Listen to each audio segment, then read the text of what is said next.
नमस्कार, आप देख रहे हैं सिटी पोस्ट। मैं हूं अभिषेक मिश्रा।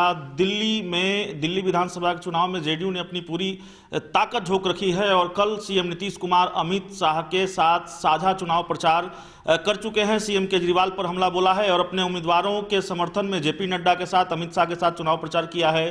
तो दिल्ली में पहली बार जेडीयू और बीजेपी एक साथ मिलकर चुनाव लड़ रही है, उसका क्या असर होगा? बीजेपी और जेडीयू की दोस्ती कितनी गाढ़ी हुई है?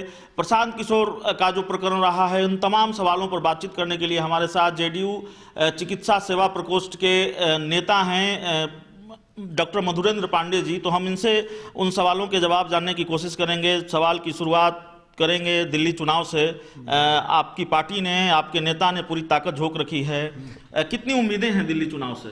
दिल्ली में जो विधानसभा चुनाव है उसमें मुख्यमंत्री केजरीवाल जो हैं उनके विरुद्ध में कम से कम बिहार और यूपी के लोग एकजुट हुए हैं। खासकर माननीय मुख्यमंत्री नीतीश कुमार की जो छवि है, जो लोकप्रियता है पूरे देश में, और एनडीए के साथ जो गठबंधन हुआ है उसका दोनों को भरपूर लाभ मिलेगा और हम लोग सीटें जीत निकाल रहे हैं। वहाँ पहली बार ऐसा हुआ है जब बिहार से बाहर आप बीजेपी के साथ चुनाव लड़ रहे हैं मिलकर। ज़्यादा वक्त नहीं बीता है जब झारखंड का विधानसभा चुनाव संपन्न हुआ है, वहाँ अकेले अकेले आप लड़े हैं। और जहाँ भी अगर एक राज्य छोड़ दें, अरुणाचल या नागालैंड, मुझे ठीक से ख्याल नहीं आ रहा, वहाँ पर आप प्रमुख विपक्षी पार्टी की भूमिका में हैं। और बाकी दूसरे राज्यों में जहाँ भी आप अकेले लड़े हैं वहाँ पार्टी की जमानत जब्त हो गई है। क्योंकि आप बीजेपी के साथ पहली बार मिलकर चुनाव लड़ रहे हैं, तो एक तो सवाल यह है कि क्या एक साथ लड़ने से कोई फायदा होता देख रहे हैं पिछले चुनाव की अपेक्षा में जब आप अकेले लड़े हैं? इसी में दूसरा सवाल यह है कि अमित शाह और नीतीश कुमार एक साथ बिहार के बाहर चुनावी सभा को कल संबोधित कर रहे थे, तो यह कहा जा रहा था कि जेडीयू और बीजेपी की दोस्ती और गाढ़ी हो रही है। क्या प्रतिक्रिया है इन सवालों पर आपकी? देखिए, जेडीयू और बीजेपी अलग थी कहाँ।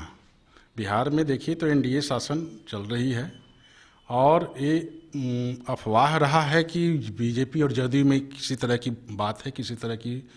बात है। एनडीए अटूट है, जेडीयू बीजेपी की दोस्ती अटूट है और दिल्ली विधानसभा जो चुनाव है उसका प्रतिफल बहुत अच्छा निकलेगा।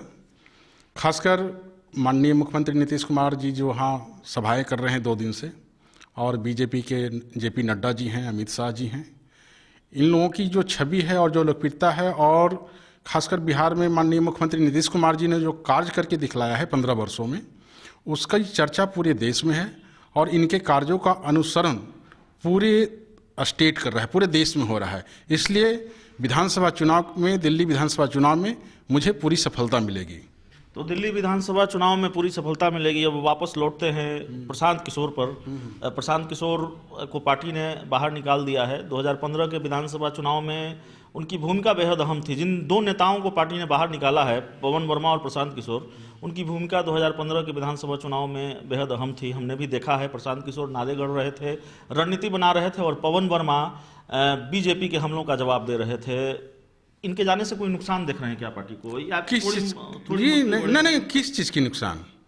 प्रशांत किशोर जी की क्या छवि है देश में? कौन सी राजनीतिक छवि है उनकी? वो राजनीतिक थोड़े हैं, वो तो एक व्यवसायिक आदमी हैं। उनका एक अलग पोर्टफोलियो है।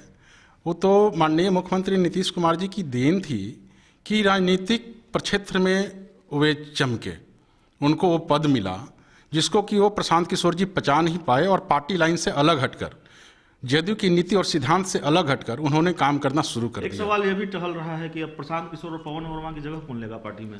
इसको देख रहे हैं? देखिए, ये सब भविष्य के गर्भ में है। राजनीतिक क्षेत्र में कौन किसका लेगा ये तो पार्टी तय करेगी, पार्टी का शीर्ष नेतृत्व तय करेगा। और बहुत सारे चेहरे हैं, वो आएंगे। उनका कोई ऐसा थोड़ा रहता है कि कोई जाता है तो उसका सीट खाली रहता है, और इनके जाने से कोई बुरा प्रभाव पड़ा है पार्टी पर? कोई प्रभाव नहीं पड़ा है। एक आखिरी सवाल है, और ये मेरा पसंदीदा सवाल है। मैं जेडीयू के नेताओं से अक्सर पूछने लगा हूँ जब से ये सवाल मेरे जहन में आया है। 2015 का विधानसभा चुनाव जब आप लड़ रहे थे, बीजेपी के खिलाफ लड़ रहे थे, लालू यादव के साथ मिलकर लड़ रहे थे।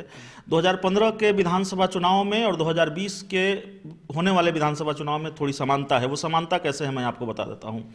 2015 में भी आपको कुछ डिफेंड करना था, 2020 में भी आपको डिफेंड करना है। 2015 में आपको लालू यादव के साथ दोस्ती को डिफेंड करना था।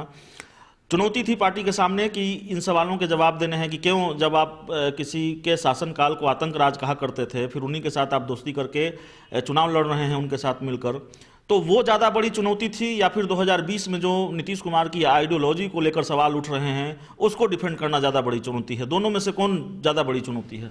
देखिए, चुनौती पार्टी के लिए कुछ भी नहीं है, क्योंकि हमारे पास नेता हैं। और जो 2015 की जो चुनाव की बात कर रहे हैं, राजद से गठबंधन की बात कर रहे हैं, तो उस समय लालू प्रसाद जी नेतृत्व नहीं कर रहे थे, बात थी नेतृत्व की। तो ये जो तेजस्वी प्रसाद यादव हैं, चाहे उनके दोनों जो पुत्र थे, तो ऐसा थोड़ा है कि बाप की सजा बेटा को दिया जाए, ऐसी तो बात नहीं हुई थी। हम लोग ये सोच करके गठबंधन हुआ था कि हो सकता है हम लोग के साथ मिलकर अच्छा कार्य करें। तो उसी दरमियान गठबंधन हुआ, सफलताएं मिली, सरकार भी बनी। लेकिन जो हम लोग की अपेक्षा थी कि गठबंधन का धर्म पालन करें वो, तो उन्होंने ऐसा नहीं किया। तो हमारे माननीय मुख्यमंत्री जो हमारे नेता हैं जदयू के, सिद्धांतों से समझौता तो करने वाले हैं नहीं, सबको पता है। तो हम लोग अलग रास्ता अख्तियार किए। इस बीच में पुनः बीजेपी ने हम लोगों को सपोर्ट की, तो एक फिर सरकार बनी और 2020 में भी एनडीए के साथ हम लोग चुनाव लड़ेंगे। और जनता के पास जाना, जनता तो पहले से चयनित कर चुकी है कि हमको 2020 में भी नीतीश कुमार को मुख्यमंत्री बनाना है। चूंकि पूर्णता की ओर अग्रसर 15 वर्ष का जो कार्यकाल है माननीय मुख्यमंत्री नीतीश कुमार जी का, वो बेहद ही बिहार के लिए वरदान साबित हुआ है। संपूर्ण क्षेत्रों में, चाहे किसी भी क्षेत्र की आप बात कर लें, सर्वांगीण विकास हुआ है और न्याय के साथ विकास हुआ है। और विकास के साथ साथ जो सामाजिक सुधार के लिए उन्होंने जो पूर्ण शराबबंदी की, बाल विवाह रोके, दहेज उन्मूलन के लिए कानून बनाया और उनके लिए पूरे बिहार में घूमकर जो जन जागरूकता अभियान चलाया, वो बहुत बड़ी मायने चीज़ होता है। और अभी जो फिलहाल में देखिए जल जीवन हरियाली जो चल रही है, माननीय मुख्यमंत्री नीतीश कुमार जी ने चलाया। ये बताइए कि एक राजनेता होकर, एक राजनीति क्षेत्र में आकर, ये दूरगामी सोचने वाला नेता आपके देश में कितने परसेंट लोग? आखिरी सवाल है मेरा, आप जल जीवन हरियाली की बात कर रहे हैं, जल जीवन हरियाली को लेकर जो मानव श्रृंखला हुई, जल जीवन हरियाली यात्रा कर रहे हैं नीतीश कुमार, चुनाव में ये मुद्दा है क्या? बिहार के बारे में कहा जाता है कि बिहार में जातीय समीकरण जो हैं वो चुनाव में बहुत मायने रखते हैं और तमाम पार्टियों की तरफ से उनको साधने की कोशिश शुरू हो जाती है या पूरे साल साधने की कोशिश होती रही है। जल जीवन हरियाली से कोई चुनावी फायदा होने वाला है क्या, लगता है? बिल्कुल। देखिए, बिहार में खासकर राजनीति में जाति का महत्व रहा है, लेकिन अब वो धीरे धीरे रास्ता हट रहा है। अब लोग काम करने वाले लोगों को खोज कर रहे हैं।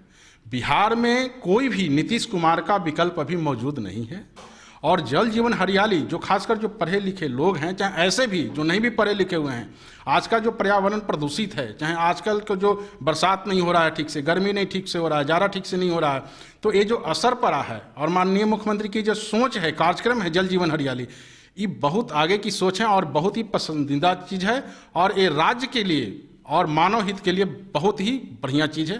तो जल जीवन हरियाली का फायदा 2020 के विधानसभा चुनाव में मिलेगा। प्रशांत किशोर को लेकर तमाम बातें कहीं, और बिहार में नीतीश कुमार के मुकाबले में कोई नहीं है। जेडीयू के कद्दावर नेता, चिकित्सा सेवा प्रकोष्ठ के जो नेता हैं डॉक्टर मधुरेंद्र पांडे जी, वे बता रहे थे। अगर आपको ये इंटरव्यू अच्छा लगे, इसे अपने दोस्तों के साथ शेयर करें, हमारे यूट्यूब चैनल को सब्सक्राइब करें, बेल आइकन जरूर दबा दें ताकि हमारी खबरें सबसे पहले आप तक पहुँचे। प्यार, समर्थन और सहयोग के लिए बहुत बहुत धन्यवाद।